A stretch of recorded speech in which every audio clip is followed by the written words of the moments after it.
And Yeah. I'm gonna have him like come in at the end, like when we close it up. I have him come in like, yo, what's good? You know, these are the girls, because it's gonna have audio, right? Obviously on Yeah. the Video that's dope. too. And, Yeah. that's what I'm. All right, we're gonna get started right now. Welcome back to PoPolitickin.com, your home for self-help meets hip-hop. Right now we're live on YouTube. Check me out on Apple, Amazon, wherever you listen to podcasts. 1-2-1-2. I'm in place to be with Wes Nihil. How you doing, bro? Good, brother. How you doing, man? I'm good, man. You was referred to me by the great William Cooper. That's the homie right there, man. Very talented artist, very amazing promotional character. And I was reading from Newark. Yes, sir. All right. How's it in Newark? What's going on over there? Oh, yeah, you got it on the stomach. Yeah, yep. South Street, baby. So how is it growing up over there? Born and raised? Born and raised Union, Irvington, Newark, all around that area, around the tri-state area. My grandparents lived in Irvington, spent many summers as a youngster rapping on the front porch in the hood at my grandparents' house. And yeah, Union, Irvington, North, all that. All right. So just let us know about your background, because I saw I was looking at your stuff. I saw your older videos using a group called Razor Blade Hand Grenade. Yes, sir. Yes, sir. Yeah. So like using that was like a rock group. So just it's like hardcore punk rock, hip hop. It was we actually we coined the term Brick City Hardcore. There's like New York hardcore, New Jersey hardcore, and we coined the term Brick City Hardcore, which is like, you know, like hardcore punk rock from Newark. What's up? Yeah, so just let them know how you got involved with music. At a very young age, I had elders like my uncle, my cousins, that were into a lot of the punk rock stuff and the hardcore rock and roll shit. All of us growing up as kids, you know, you listen to what your grandparents listen to, old school, soul, jazz, all that. But I got into hip hop as a child. I don't know how, spending the summers in Irvington at my grandparents' house. And also, you know, the 90s being a huge, early 90s, late 90s being a huge part of some of the most iconic hip hop that was ever put out. So as a child, I got into cassette tapes, and my first cassette tape was Genius Jizzle, Liquid Swords, one of my first cassette tapes, Naughty by Nature, shit like that. But of the Swords, I would listen to the Liquid Swords album, and as a child, I would read the lyrics because they had them in the cassette tape liner notes, and I would memorize the lyrics because I was just that into it, you know. And you know, my pops, when I was growing up too, I always tell the story. He bought my mom a 2 Live Crew cassette tape that was, she thought it was Boys to Men, and I put it in, and it was like some raunchy like shit that a 9-10-year-old kid should listen to. Oh, Dad, this is bad music. And he was like, all right, well, I'm gonna put it on top of the refrigerator. If you want to listen to it, you can listen to it. And you know, just through media and the iconic time of, you know, the 90s, where a lot of real hip hop and lyricism came out, and it's more about beats and bars than how it is nowadays. It's different, you know. So what age was you when you actually started like actually writing and performing? I was performing. I was more on the front step, just rapping and writing. And I would say, honestly, between the late ages of 12 and 13, I really started writing and formulating my own bars. Like when I was at high school, I was a young punk rock dude. I was always into hip hop and punk rock, and I was crazy. I was like a crazy little white boy in the hood with a mohawk. And you know, all the dudes from my school were older, like, you know, seniors. When I was a freshman, they would bring me this little punk rock dude to the hood, and I'd be rapping, and they'd be like, yo, this young man can rap. Like, and I would go, and that's when I started. We didn't really record, formulate songs, I don't think at the time, but it was, you know, at that time that I started writing more and recording, and being more invested in trying to formulate bars and sentences and words and songs and whatnot. Yeah, I would say I kind of got like, while I was checking out some of the videos, I kind of got like a little House of Pain vibe a little bit. Did they influence you any? Yeah, of course. House of Pain, Naughty by Nature, Onyx, Wu-Tang, like I said, Genius Jizzle with Swords, Boys, a lot of the, I used to find random cassette tapes and CDs, and back then you put them in your cassette player and you just listen to them from front to back. There was no really rewinding or fast forward, and you would rewind it to flip the tape or something, or fast forward it so you could listen to the other side. But it was, whatever I picked up as a child. Yeah, we was talking about this a little earlier. So can you just describe your name and let us know the meaning behind it? Wes Nihil is like West Nihilistic, and I always thought I was never a battle rapper, but being from that generation, West Nihil is like the utter nothingness. Like, you can't destroy nothing. Like, I'm just here, so you can't destroy me. It's West Nihilistic, like the term nihilistic, like the utterness, nothingness of death or whatever. Like, you can't defeat or destroy or kill me. I'm a void, and I just always thought that it came from a punk rock band, the Nihilistics, from Long Island, New York, actually, too. That's what I transformed it into West Nihilistic, West Nile. Mm-hmm. Now, how would you describe yourself to people? How would I describe myself? I'm a very much a people person. I'm a performer. I'm an artist. I've done some acting. I've done a lot of things in the years, and I describe myself as a positive person that's been through a lot of things in life and made me more positive. I heard you. Go ahead. I'm sorry. What you were saying? No, I was just saying, being through certain things in life can sculpt you from a young age to an adult. And I just think that, whatever person goes through in life, it sculpts them as they become an adult, as far as music goes and terminologies and different situations, life situations. So I feel like I'm a very positive person because I lost a lot and I've gained a lot, and I'm very blessed to be alive. And I wake up every day and I'm like, that's enough for me, Yeah, you saying acting. I was reading you had something you was involved with Ben Stiller. Oh yeah, I was in the Ben Stiller show Severance that was on it was on Apple TV with Adam Scott. I was supposed to be an extra, and I was just they casted me as a bartender, so I got a little me serving Adam Scott a drink, which was pretty cool. It was dope. It was like, it was a pretty big spotlight. Then you had got a Snoop co-sign a little while ago. Yeah, Snoop co-signed me 2 years ago, 2.5 years ago. And the homie says, like, yo, you can't talk about the Snoop co-sign no more because it was 2 years ago, fucking with me. Whatever. Because it's not relevant. But people ask me, I was in front of Walmart during COVID doing live hip hop shows, and I had a pimp coat on and some gaiters, and I was just spitting some bars with my group Crimson Twins, me and A Sharp. Shouts to A Sharp, and he found it. It was right place, right time. He saw the Christmas trees in the background, and I had the Snoop Dogg bump box, and Snoop controls his page, so shout outs to Snoop for posting us, because I think it was an organic thing. Like, he wasn't trying to play me. I think he was feeling what was going on. We was real street hip hop shit in front of Walmart, just doing a live show. And then what you working on right now? Right now we released Wicked Life of Crime. I got it right here.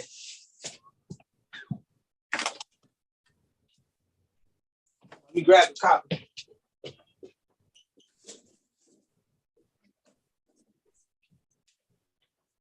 My bad. Wicked Life of Crime, all produced by Stu Bangers. 5 joints. We got Pace One on here. The song Fresh Like Dougie.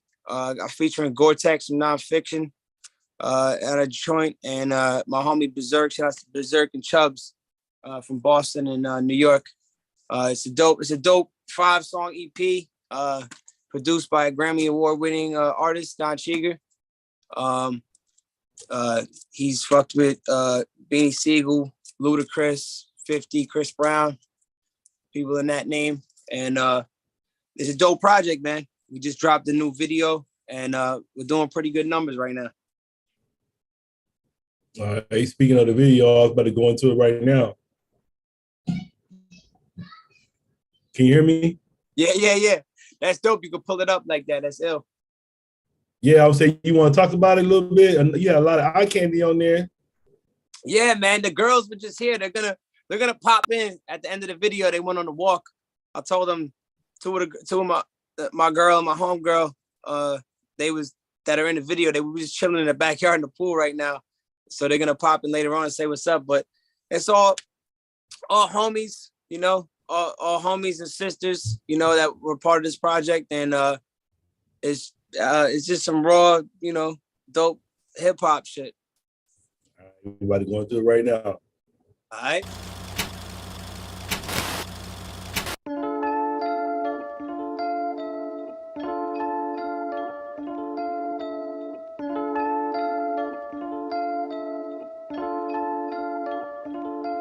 I make sick moves from New York to New Jersey.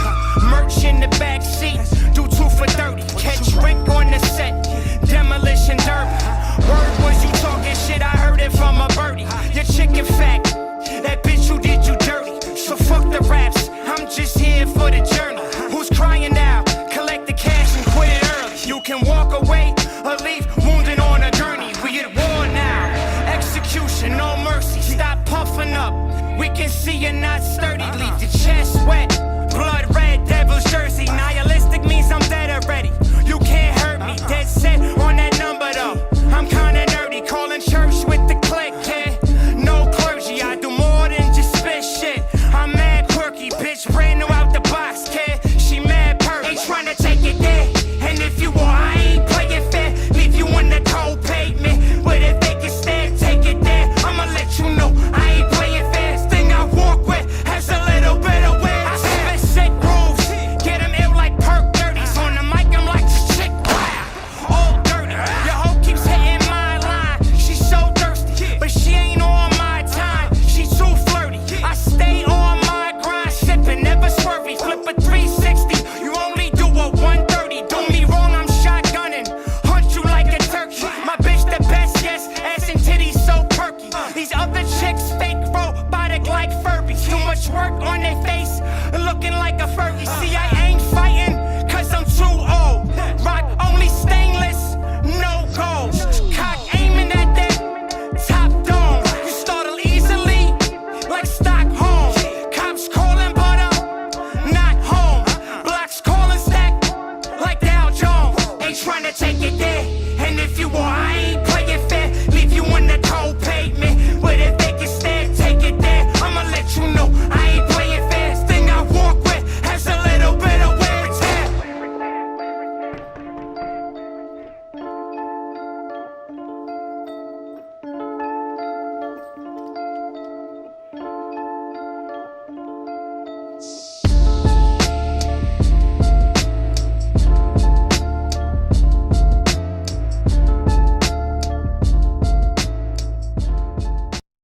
Yeah, we're back. Yeah, I like that joint. I like your I like your flow, man. You don't sound like nobody else to me. You got a unique flow. I appreciate that, man. I appreciate that. Yeah, I rap from the heart, man. I tell people, you know, I do this shit because I love it, man. You know what I'm saying? I don't give a fuck about money. I don't give a fuck about street cred. I don't give a fuck about fame. I don't give a fuck about none of that. I feel in my heart of hearts, and I tell everybody this: if you could do what you do in life and give it away to the world and put your heart into it and love what you do, then you're no longer ever working again in your life. You know, they say, like, if you do what you love, you never work a day again in your life. Something like, to that context, it's like, if you could put something out there and not expect anything in return and then get all this love, man, we be getting so much love that it's like, it's crazy. It means a lot. I mean, you know, I don't pat myself on the back or nothing like that and say I'm iconic or I'm up, you know, underground. I never speak any spells into the world like that. I just do what I love to do, and people fuck with us, man. Look at the comments, look at the likes. The shit is all 99.9. I don't think 100% positive on the comments. So it's like nowadays to be doing a style of music that's more I'm not, I don't consider myself an old school rapper either.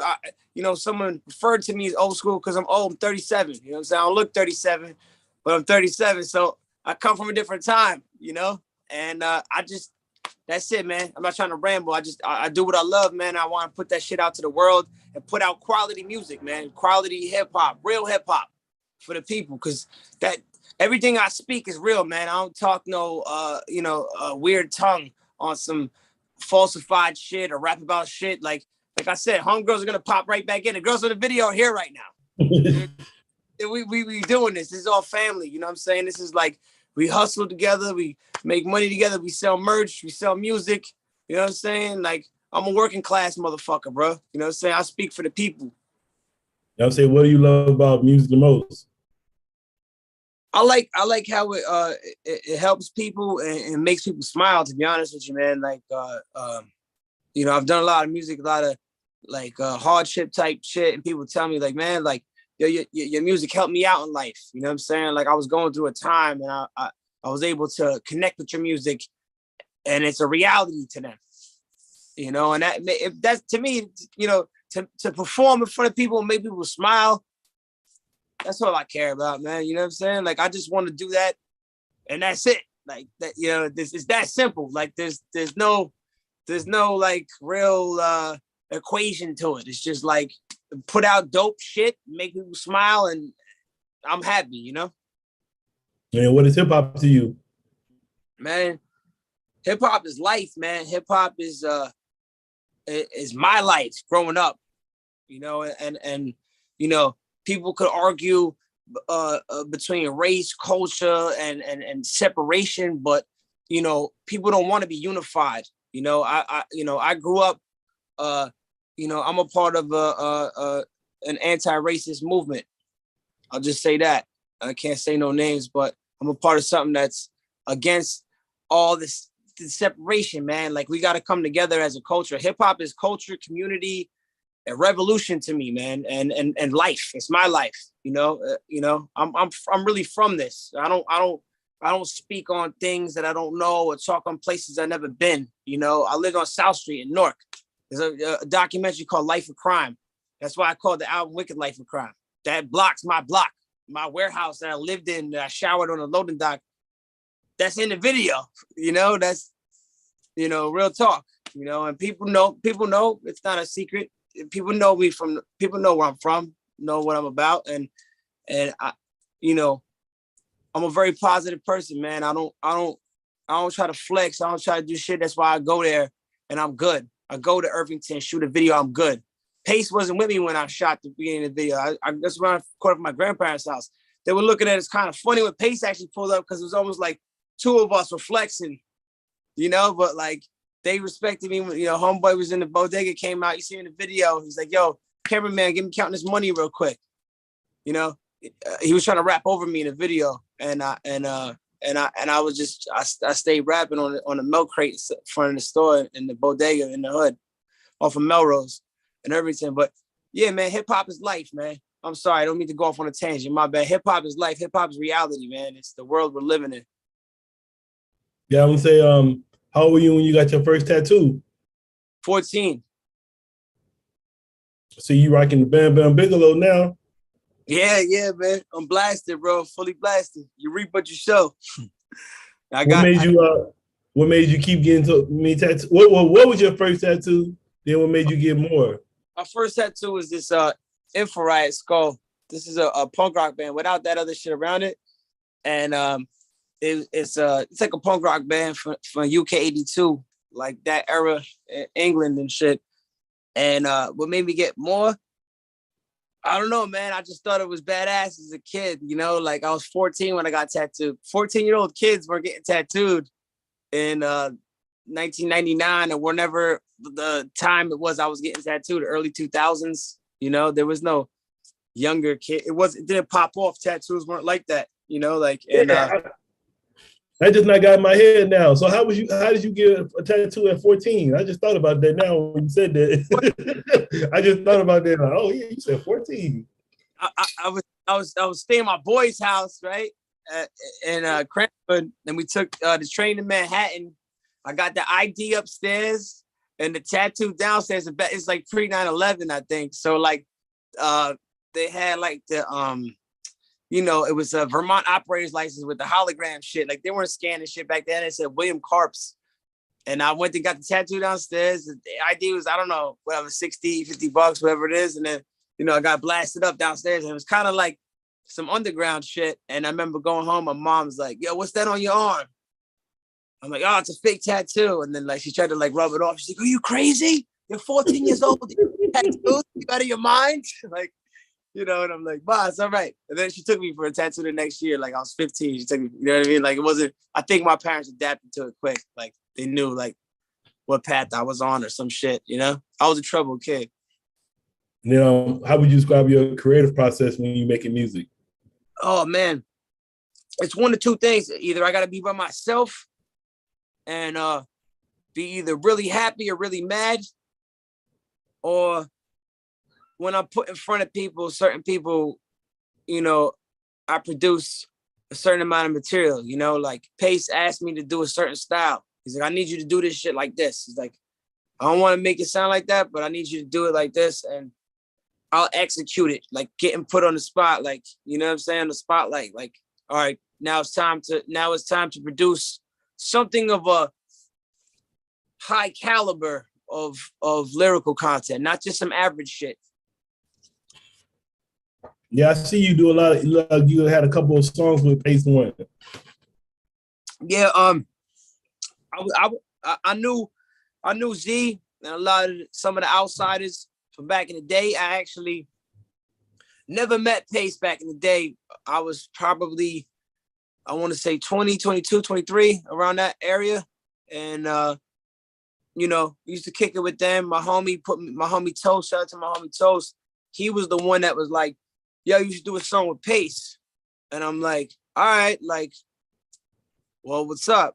And he's like, I want to talk to him because he's really tight with him from back in the day. And, obviously I never met Pace when I knew Z and a lot of the other homies. And long story short, he set it up and was like, yo, let's get a beat from Stu Bangers. I want to get you and Pace to do a joint.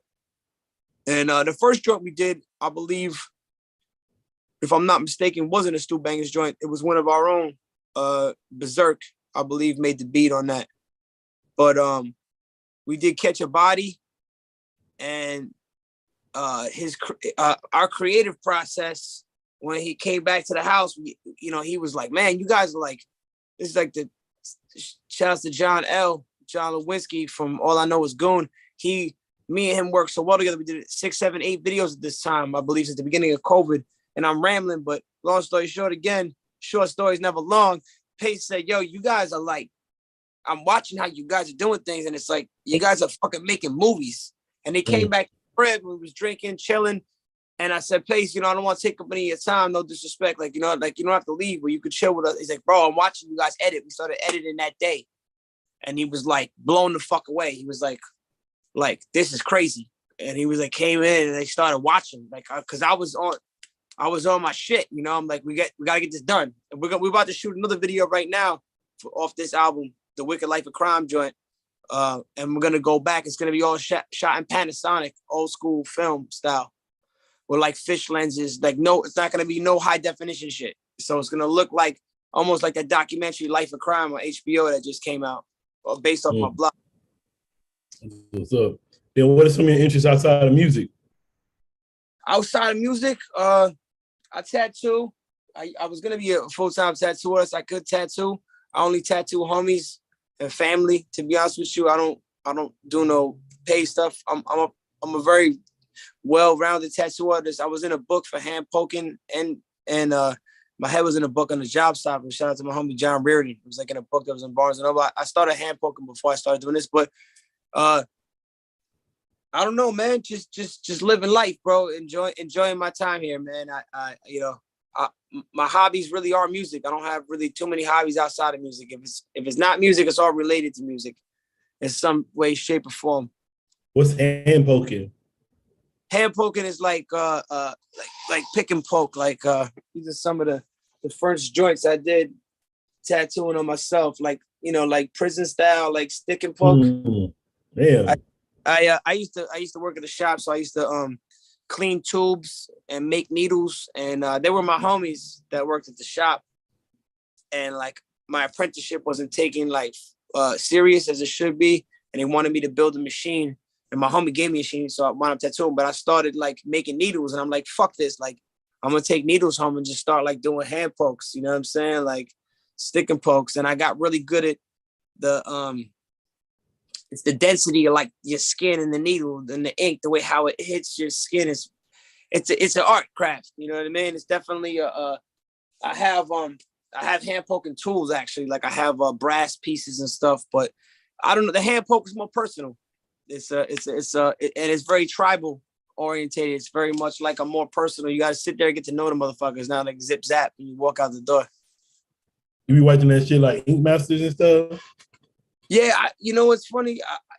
I'm not crazy about the shows and a lot of the newer culture of tattooing, the newer shit, because I feel like they're almost exploiting tattoos from when they came from. You know, tattoos came from street shit, like, you know, like gangster shit, biker shit. You were outlaw if you had a tattoo in the 90s. Now it's like everybody's mom and sisters, like, you know, got something, and it's cool. I respect it. You know, I have a whole head tattoo. Sometimes I look back and people ask me, why'd you do that? And I can't give them an answer. You know, it's just, you know, I started tattooing my face and shit. And it's like, you're starting to branch out. You're running out of room. I'm completely covered. No, I'm saying, yeah, I'll ask you because I don't know if you know, it's this other cat. I had him on the show. He was on Ink Master named Boneface. He rapped too. Oh shit! I know he rap. I heard of him before. He raps. He's on Ink Masters. Yeah, he sound good. He got some shit. I got the girl. Hey, how y'all doing? Shout out to the homie. Yeah, nice job in the video. Thank you. Yeah, it was fun, man. It was dope. It was dope. We had a sick warehouse. She's got to get going in a sec, so we're gonna be out there. Got you. They got to get going a little bit. So I got another like 10, 15. Is that cool with you? Is that too short? No, we about to wrap it up right now, man. I was just gonna say, what would you like to say to your fans and supporters? Man, I would like to say thank you from the bottom of my heart, man. Like this shit, when people support my music and my craft, and they're reposting the video and liking and commenting on it, you know, and just copping the regular merch. The people that cop the regular merch, man, like it means the world to me, because, you know, I'm not playing like I'm some fucking rich rapper, man. Like I do this shit because I love it. I put my own money up. I invested in myself over the years, and I'm finally getting the recognition that I believe I deserve. And it means the world to me, man, when the fans support, man. Like it helps me create more shit, make more music, make more shit. You know, we're going to high-end studios now. I'm not recording it. I got a studio here too. This my whole house is a studio. You know what I'm saying? Like, but what I'm getting at is, you know, I've invested to step my shit up and put out great sonic work to the world, the best I could do. And it means the most to me, man, when people support, bro. Like, that's why I do this shit, bro. You know, when people come out of their face to come be like, yo, and show love, because it's like, I'm doing real music, man. I'm not rapping about no bullshit. This is the real shit. And to me, if I could put my life in through the music and give it to the people, and they respond back and say, like, show so much love, that's all I care. That's all I care about, bro. That's why I do this shit, man. I'm giving this shit away pretty much for free, man. Just to the world to hear my shit, bro. You know what I mean? Like, I wanna put out the best quality music I could put out every second and every project, and it just keeps getting better and better and better. And I'm not on some ego shit. On like, from my heart up, I'm happy with it. I judge my music hard as hell. I'm like, ah, this is whack. And they're like, bro, you're crazy. That was dope. You know what I'm saying? Like, on that type of level. So like, that's it, man. I just want to say thank you. I love all my fans, bro. Nothing but love and respect for all my fans worldwide. I appreciate everybody out there, man. It means the world to me that they support me. And then who do you consider your hero? Who do I consider my hero, man? Shit, that's a crazy question, man. You know where I got it from? I saw somebody ask Tom Brady that shit. He almost started crying. So I say, shit, I'm gonna take that question. That's a good question. I consider myself. I consider the hero, the people who are empowered to live for themselves and control their own destiny and live their own life and do something positive. Everybody out there is my hero. That's not a fucking famous motherfucker or not some iconic person. My heroes are my peers. My heroes are my family, my crew, or my girls, my homegirls, my homies, everybody around me. They're my heroes. The people that support me and the people that live the most righteous and try to do the best for the community. That's my hero. That's my true hero, you know? All right, man. I want to say thanks for coming through politicking with me. Yes, sir. You want to hit them with your social media, anything? Yeah, Wes Nihil, WES_NIHIL at Instagram, Wes Nihilistic 21 on Twitter. Hit the Instagram, the links in the bio, peep the new video, go cop the new album. Much love, respect. Shout outs to you. Shout outs to Stu Bangers.